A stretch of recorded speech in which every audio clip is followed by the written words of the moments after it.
వరంగల్లో ఎయిర్పోర్టుకు సంబంధించిన దాంట్లో అక్కడ రైతులు తిరగబడుతున్న వైనం కనిపించింది. మా భూములు అంటే ఎయిర్పోర్టు కోసం ఎక్కడ ఇది అని అంటే మామునూరు వరంగల్లో ఎయిర్పోర్టు మామునూరు ప్రాంతంలో. సో ఆ ప్రాంతంలో ఎయిర్పోర్టు కోసము భూ సర్వే కోసం వెళ్ళిన అధికారులని వాళ్ళందరూ కూడా నిలదీయడం జరిగింది. మేము భూములు ఇవ్వాలి అని అంటే 5 కోట్లు ఇస్తే కానీ 5 కోట్లు ఇవ్వాలి, అలాగే మామునూరుకి హైవే వేయాలి, అలా అయితేనే మేము భూములు ఇస్తాము, లేకపోతే మేము ఇయ్యము అని మాట్లాడుతున్నారు. రెండోది ఇంకొకటి ఏం మాట్లాడుతున్నారు అంటే అక్కడున్న ఎమ్మెల్యే ఒక మాట మాట్లాడుతున్నారు, కొండ సురేఖ ఒక మాట మాట్లాడుతున్నారు. మేము దీన్ని అంటే భూములకు భూములు అనేసేమో ఒకరు చెప్తున్నారు, భూములకు భూములు కాదని ఒకరు చెప్తున్నారు. వాళ్ళిద్దరి మాట ఎలా ఉన్నా మేము మాత్రము 5 కోట్లు ఇస్తేనే మేము భూములు ఇస్తాము అని చెప్పేసి వాళ్ళు తెగేసి చెప్పడం జరుగుతుంది. ఒకసారి మీరు ఆ విజువల్స్ కూడా ఒకసారి చూడొచ్చు. మీకేం కావాలని కోరుకుంటున్నారు? మాకు బరాబర్ ఇక్కడ ఎకరానికి 5 కోట్లు కావాలి. మా ఊరికి పక్కాగా హైవే రోడ్డు మా ఊర్లోంచి పోవాలి, అది మా డిమాండ్. మేము మా ఊరు నుంచి 175 ఎకరాల భూమి మేము ఎయిర్పోర్ట్కి ఇచ్చుకుంటూ మా ఊరిని మేము చీకట్లో పడేసుకోవాలా? అదొకటి చూడండి. వెంకటేశ్వర గుమ్మడి. సో ఇక్కడ మీరు వింటున్నారు కదా, చెప్తున్నది ఏంటి అని అంటే మేము దీనికి అడ్డు, అంటే ఒకరు చెప్తున్నామో మేము దీనికి అడ్డు కాదు. సో ఇదంతా కూడా ఇప్పుడు ఎంత కమర్షియల్ వాల్యూ ఉంది, మీరు ఆ ప్రకారం కనుక మాకు డబ్బులు కట్టిస్తే మేము ఇవ్వడానికి సిద్ధమే అంటున్నారు. మా గ్రామం నుంచి దాదాపుగా 150 పైగా ఎకరాల భూమి ఇవ్వాలి అని అడుగుతున్నారు. కాబట్టి మేము చీకట్లో ఉండలేము కదా, మాకు అనుగుణంగా మా భూమికి ఎకరాకు 5 కోట్లు ఇస్తే మేము భూమి ఇస్తామని చెప్తున్నారు. నిజంగానే ఎయిర్పోర్ట్ మరి ముందుకు పడే అవకాశం ఉందా? వాళ్ళు కోరుకుంటున్నట్టుగానే ఎకరానికి 5 కోట్లు ఇచ్చే అవకాశం ఉందా? మరొక వైపు ఏమో అంటే మంత్రి కొండా సురేఖనేమో భూమికి భూమి అని చెప్తున్నారు, ఎమ్మెల్యే మాత్రం భూమికి భూమి కాదని చెప్తున్నారు. సో ఇప్పటి వరకు మాకు ఎలాంటి హామీ ఇవ్వలేదు, కానీ మా భూసేకరణకు వచ్చేసి మా భూములు అడిగితే మాత్రం మేము ఇచ్చే ప్రసక్తే లేదంటున్నారు. ఎందుకంటే ఈ భూముల విషయంలో మనం ఇదొకటే కాదు, గతంలో లగచర్లకు సంబంధించిన విషయంలో కూడా చూసినాం. ఎందుకనంటే భూములు ఇవ్వాలి అని అంటే ఉన్న భూములు కనీసం వీళ్ళు 5 కోట్లకు భూములు ఇస్తామంటున్నారని లగచర్ల లాంటి ఏరియాలో అయితే అసలు మేము 3 పంటలు పండే భూములు మేము భూములు ఇచ్చే అవకాశమే లేదని చెప్పి లగచర్ల ప్రాంతంలో చెప్పారు. అలాగే మీరు ఇక్కడ కూడా మనకు రామన్నపేటలో కూడా అంబుజా సిమెంట్కు సంబంధించిన దాంట్లో కూడా అంతకుముందేమో డ్రై పోర్ట్ అని భూములు సేకరించి దాని తర్వాత అంబుజా సిమెంట్కు సంబంధించి అదానికి సంబంధించిన సిమెంట్కి సంబంధించిన దాంట్లో మేము భూములు ఇవ్వము అనేసి తిరగబడ్డ వైనం చూసినాం. అలాగే దిలావర్పూర్లో కూడా చూసినాము, ఏది ఇథనాల్ ఫ్యాక్టరీకి సంబంధించిన భూముల విషయంలో కూడా మేము సస్సే మీరా అనేసి వాళ్ళు భూములు ఇచ్చే ప్రసక్తే లేదని చెప్పారు. ఇక్కడ ఎయిర్పోర్టుకు సంబంధించి ఎయిర్పోర్టు రావడం మాకు ఇష్టమే, కానీ మా భూముల్ని కోల్పోవడానికి మేము సిద్ధంగా లేము,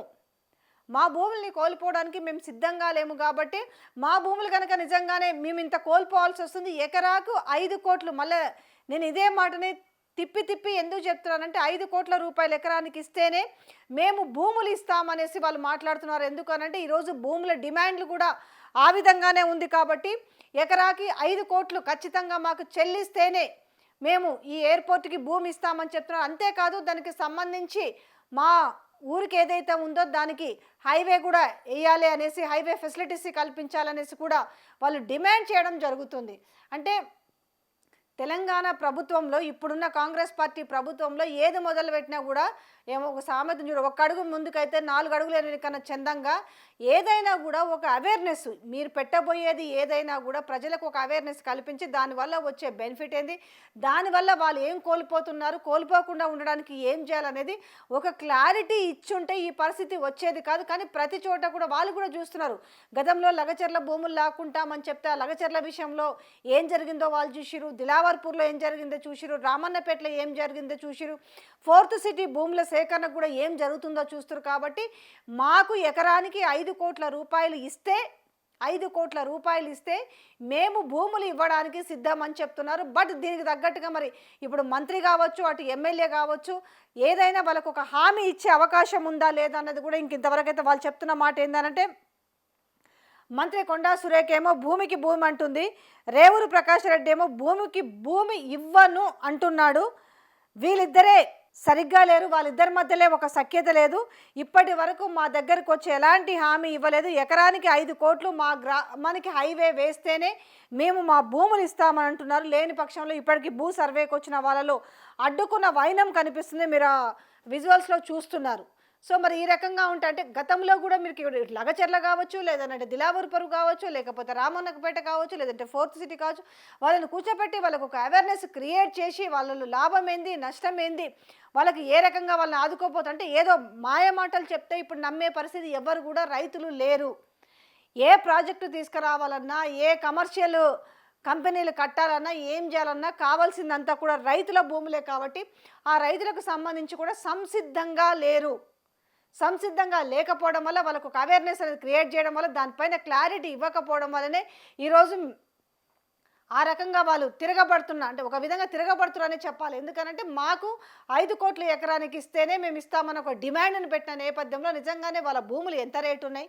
ఈరోజు కమర్షియల్ వాల్యూసే చూస్తున్నారు కదా, ఎకరానికి ఎక్కడ పోయినా కూడా ఈరోజు కోట్లలో ధరలు పలుకుతున్న వైనంలో అసలు ఎంత కట్టిస్తారు వాళ్ళకి.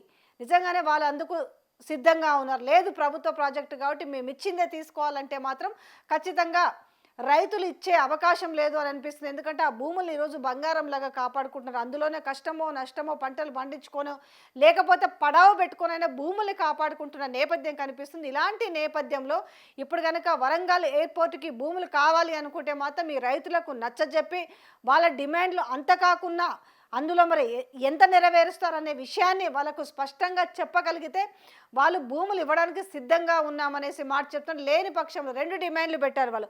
హైవే ఒకటి చెప్పారు, అలాగే ఎకరానికి 5 కోట్లు చెప్పారు. మరి స్టార్టింగ్లోనే మరి ఈ విధంగా వాళ్ళ నుంచి ఒక వ్యతిరేకత రావడం అనేది మరి ప్రభుత్వం ఏ చర్య తీసుకున్నా ఈ విధంగానే కనిపిస్తుంది. ఎక్కడ కాలు పెట్టినా కూడా భస్మం అనే నేపథ్యంలో ఏదైనా కూడా అంటే ఎవరికి మధ్యలో ఒక సయోధ్య లేదు. అక్కడున్న ఎమ్మెల్యేకి కావచ్చు, మంత్రికి కావచ్చు, ఇరువురి మధ్యలో ఒక సయోధ్య అనేది లేదు. ఈ నేపథ్యంలో వాళ్ళు కూడా ఒక కన్ఫ్యూజ్ క్రియేట్ అయింది.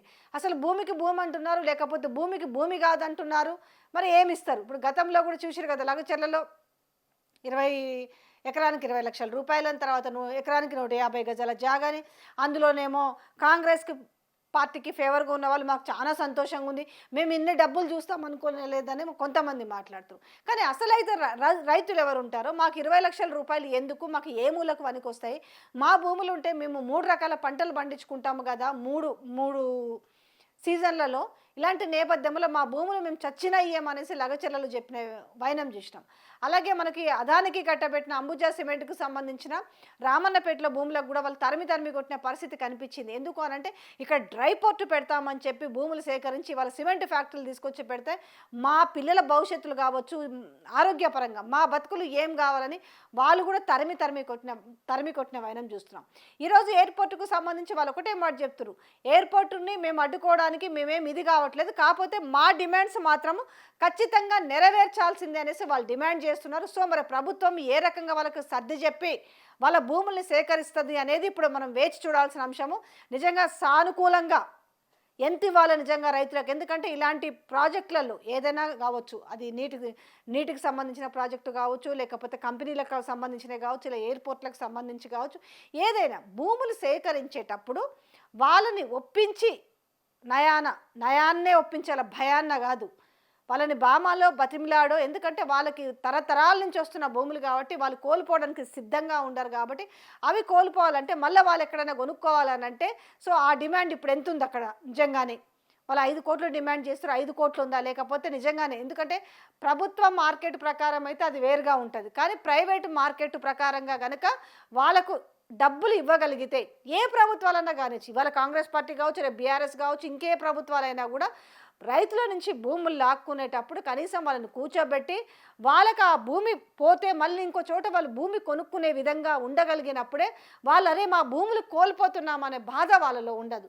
లేని పక్షంలో ఏమవుతుందంటే ఇట్లా తిరుగుబాట్లు మొదలవుతాయి. ఎందుకంటే వాళ్ళు కూడా ఇలా అవేర్నెస్ వచ్చింది వాళ్ళలో కూడా, మా భూములు మేము ఎందుకు ఇవ్వాలి. ఇప్పుడు RRR ప్యాకేజీ ప్రకారం మన్మోహన్ సింగ్ 2017లో పెట్టిన విధానం ప్రకారం చూసుకున్న మార్కెట్ రేటుకి మూడింతలు డబ్బులు ఇచ్చి వాళ్ళ దగ్గర నుంచి భూమిని తీసుకోవాలి. కానీ ఈరోజు ఆ పరిస్థితి లేదు. మార్కెట్కి రేటుకు 3 ఇంతలు ఇస్తే ఏమవుతుంది అంటే వాళ్ళు ఈడగాకపోయినా కూడా ఈ భూమిని ఇంకొక చోటైనా కనుక్కునే అవకాశం ఉంటుంది.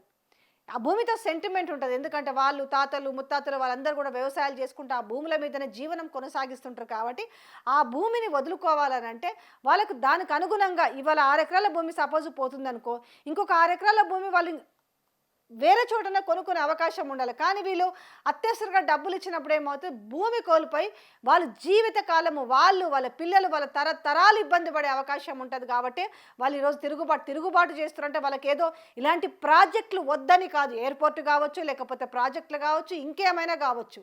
కానీ మా జీవితాలు కూడా బాగుండాలి కదా, మా భూములు ఇచ్చి మేము చీకట్లలో బతకలేము కదా అనే వాళ్ళ డిమాండ్ నిజంగానే చాలా జెన్యూన్గా అనిపిస్తుంది. వాళ్ళకు సరైన క్లారిటీ, అటు మంత్రి కావచ్చు, ఇటు ఎమ్మెల్యే కావచ్చు, ఒక సరైన క్లారిటీ ఇచ్చి వాళ్ళకు ఒక అవేర్నెస్ కల్పించి వాళ్ళ భూములు తీసుకుంటే ఒక విధంగా ఉంటుంది. లేకపోతే వాళ్ళ ప్రశ్నలకు సమాధానం దొరకనప్పుడు ఏమవుతుందంటే తిరుగుబాటు చర్య ప్రారంభమవుతుంది.